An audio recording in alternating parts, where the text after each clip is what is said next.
police body cam footage. New body cam video. Enjoy!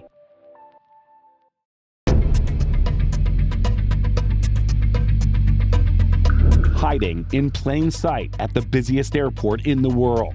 Drug agents walk the concourses, blending in by dressing just like passengers. This is a DEA task force officer scanning passengers boarding a flight for Los Angeles. There's another. How do we know who they are? Because we use the same tactics to investigate them after several passengers said they were targeted for warrantless searches at the gate or on the jet bridge.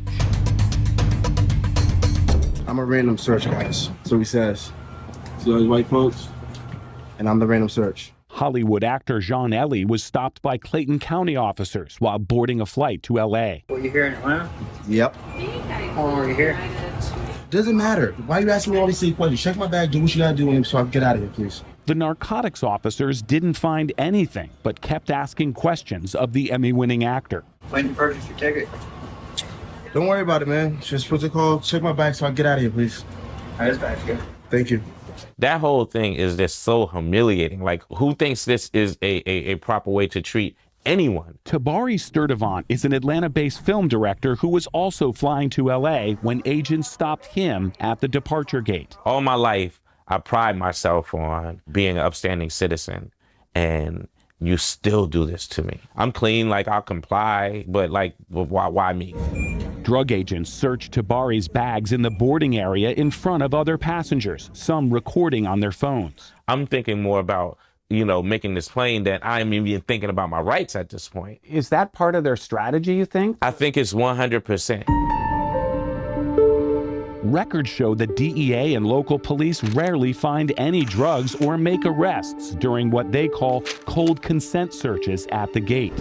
I see the finish line to get on the plane. Everybody knows that feeling of getting, right at the door or getting on the jetway when you get blindsided. I'm like, man, I got to get on this flight. And they were like, if you let us do our job, I'll make sure you get on your flight. So I'm like, do what you got to do. They didn't find anything suspicious in Tabari's bag. So what were they looking for? He just is like, are you high? Have you smoked? Do you have any drugs in this bag? Do you have any money? The DEA and other drug agents are seizing millions of dollars from departing passengers at Hartsfield-Jackson, mostly from flights to LA, even though it's completely legal to travel domestically with any amount of cash. We found dozens of cases in Atlanta's federal court, USA v. some amount of currency. That's right, in most cases, they don't arrest the passenger. They arrest their money, even when no drugs are found. The probable cause statements show that the cash is administratively forfeited as drug money if the passenger can't prove on the spot that their money is innocent. You're either going to sign a consent form saying that you're allowing us to search them, Okay. or I'm going to detain them, run my dog on it, and get a search warrant. Feel free to search the bag, sir. Are you willing to sign a consent form? Yes, I will sign a consent form. Feel free to search my bags. In this 2015 Department of Justice report, the Office of Inspector General told the DEA it should stop using a troubling technique, causing passengers to believe a voluntary search is a mandatory TSA secondary inspection. 8 years later, we found DEA agents at Atlanta's airport using similar methods. We're no different than TSA, man. People just like give us a little more hard time than they Don't worry give about TSA. it. He just approached me and he asked me for my ID. He didn't state who he was. He just asked me for ID. And I thought he was a Delta agent. He had airport credentials on. And so I gave it to him immediately. I thought this was how I was going to get on the plane or something. I don't know. The drug agents may be in plain clothes, but they're not undercover. This is Sergeant David Fikes. He and his canine Bane are still all over the Brookhaven Police Facebook page. Since Fikes was assigned to the DEA task force at the airport last year, records show he's been involved in seizing more than $1 million in cash. His police department has received a 9% cut of that money, more than $100,000, even though Brookhaven PD is nowhere near the airport. If we have the ability to walk up to, say, Officer Fikes or to any one of these agents in the airport, what would you like us to ask them? How would you feel if somebody did this to you? How would you feel? We found Fikes and other plainclothes DEA task force officers by going to departure gates for LA flights. They stopped passengers at the boarding door, asking to see their documents before going through their carry-on bags. The searches we watched came up empty.